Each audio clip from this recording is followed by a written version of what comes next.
จับตัวคนลาว11 คนอยู่ที่ประเทศอินโดนีเซียข้อหามีส่วนผัวพันกับแก๊งสแกมเมอร์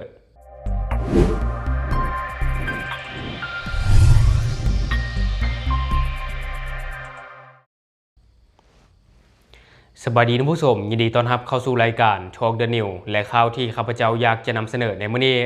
ก็คือมีการรายงานข่าวที่น่าสนใจจากประเทศอินโดนีเซียที่ว่าเจ้าหน้าที่ของเขาได้ปฏิบัติการกวาดล้างแก๊งสแกมเมอร์ครั้งใหญ่แต่ที่สำคัญก็คือการปฏิบัติการในครั้งนี้สามารถจับกลุ่มคนลาวได้ถึง11 คนที่มีส่วนผัวพันกับแก๊งสแกมเมอร์โดยในของข่าวข้าพเจ้านำมาจากเพจ The Laotian Times เมื่อวันที่9 พฤษภาคม 2026 ที่ผ่านมาเจ้าหน้าที่ตำรวจอินโดนีเซียได้เปิดปฏิบัติการบุกกวาดล้างเครือข่ายการพนันออนไลน์ผิดกฎหมายครั้งใหญ่อยู่ในนครหลวงจาการ์ตา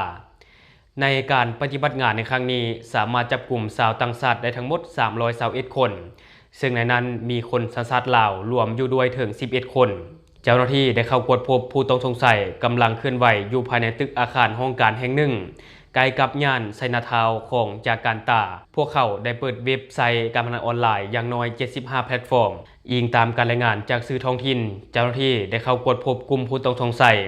กำลังเคลื่อนไหวอยู่ภายในตึกอาคารห้องการแห่งหนึ่งใกล้กับย่านไซนาทาวน์ของจาการ์ตาพวกเขาได้เปิดเว็บไซต์การพนันออนไลน์อย่างน้อย75แพลตฟอร์มเพื่อในใส่กลุ่มลูกค้าต่างประเทศที่อยู่นอกอินโดนีเซีย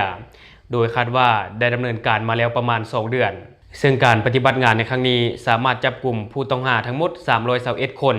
ซึ่งในนั้นก็ประกอบมีหลายสัญชาติเวียดนามมีถึง228 คนรองลงมาก็จะเป็นสัญชาติจีน57 คนสัญชาติเมียนมา13 คนสัญชาติลาว11 คนสัญชาติไทย5 คนและสัญชาติกัมพูชา3 คน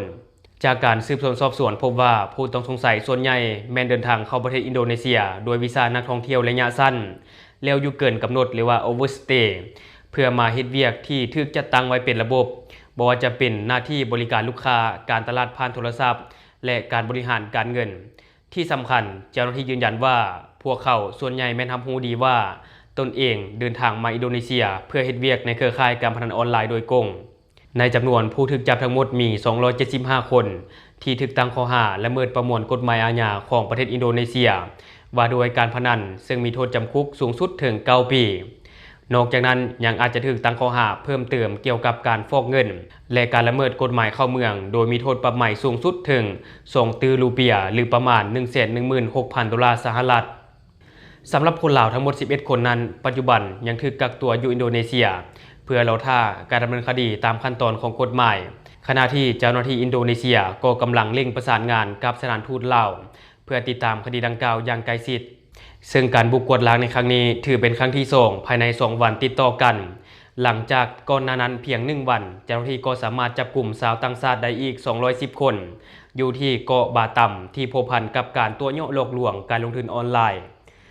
เหตุการณ์เหล่านี้สะท้อนให้เห็นถึงการขยายตัวของเครือข่ายอาชญากรรมทางไซเบอร์ข้ามชาติที่พวงเป็นภัยคุกคามในภาคพื้นปัจจุบันและที่ผ่านไปก็จะเป็นในข่าวท่านผู้ชมเกี่ยวกับการเปิดปฏิบัติการครั้งใหญ่ของเจ้าหน้าที่อินโดนีเซียในการกวาดล้างแก๊งการพนันออนไลน์แต่ที่สำคัญก็คือเจ้าหน้าที่ตำรวจของอินโดนีเซียก็สามารถจับกลุ่มคนลาวได้ถึง11 คนที่มีส่วนผัวพันกับการพนันออนไลน์และส่วนใหญ่ก็เดินทางไปด้วยวีซ่านักท่องเที่ยวและนอกจากนั้นเองก็ได้ไปเฮ็ดเวียกและอยู่เกินกำหนดหรือว่า overstay แต่สุดท้ายก็บ่รอดท่านผู้ชมในทุกมื้อนี้แก๊งสแกมเมอร์นี่ถือว่าแพร่ระบาดไปทั่วประเทศแล้วและสุดท้ายนี้ก็อยากฝากถึงทุกๆคนใช้ชีวิตอย่างมีสติอย่าตกเป็นเหยื่อของแก๊งสแกมเมอร์เหล่านี้และวันนี้เรามาติดตามอีกหนึ่งข่าวประธานประเทศแห่งสปป.ลาว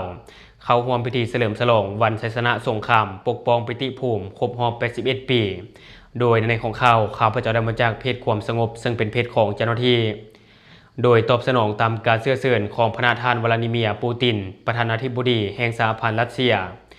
ประธานทองลุนศิสุริตประธานประเทศแห่งสปป.ลาวได้นำพาคณะผู้แทนขั้นสูงของสปป.ลาว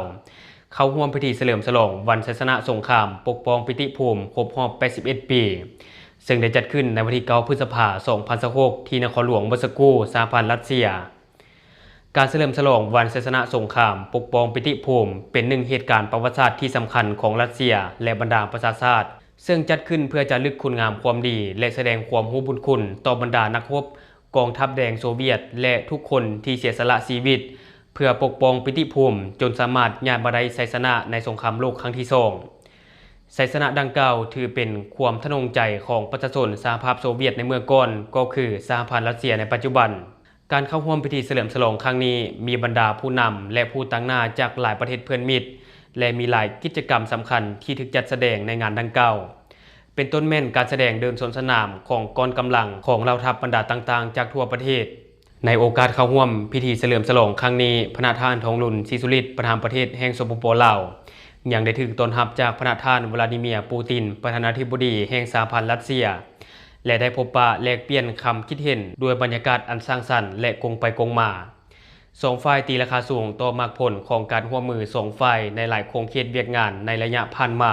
การไปเข้าร่วมพิธีเฉลิมฉลองวันศาสนาสงครามปกป้องปิติภูมิของพระประธานทองรุ่นศรีสุริตประธานประเทศแห่งสปป.ลาวในครั้งนี้แม้ได้รับการต้อนรับอย่างอบอุ่นและดำเนินไปยังมีผลสำเร็จอันจบงามตั้งแต่ต้นตลอดฮอดปลาย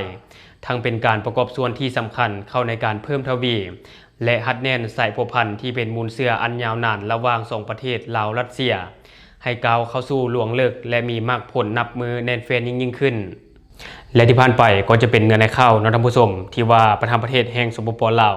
ได้เดินทางไปที่รัสเซียเพื่อที่จะเฉลิมฉลองวันศาสนาปกป้องปิติภูมินอกซึ่งว่าได้ตอบสนองตามการเชื้อเชิญของท่านวลาดิเมียร์ปูตินประธานาธิบดีแห่งสหพันธ์รัสเซียอันนี้ก็ถือว่าเป็นเรื่องที่ดีท่านผู้ชมและทุกคนมีความคิดเห็นอะไรกับข่าวนี้เนาะอยากตามนิติเตียนอยากประกอบส่วนข้อมูลก็อย่าลืมฝากไว้ภายใต้คอมเมนต์ของเราแล้วเราจะเข้าไปอ่านแล้วก็ตอบแลกเปลี่ยนประสบการณ์นำกันอย่าลืมสนับสนุนกันโดยการกดติดตามช่องขอขอบใจข่าวสารที่หลากหลายวิเคราะห์ตรงประเด็นอัปเดตใหม่ทุกวันเช้าสายกลางวันเย็นข่าวติดทุกเหตุการณ์นำเสนอให้ทุกท่านได้เห็นโปรดกดติดตามไว้ช่องTalk the News Talk the News Talk the News Talk the News Talk the News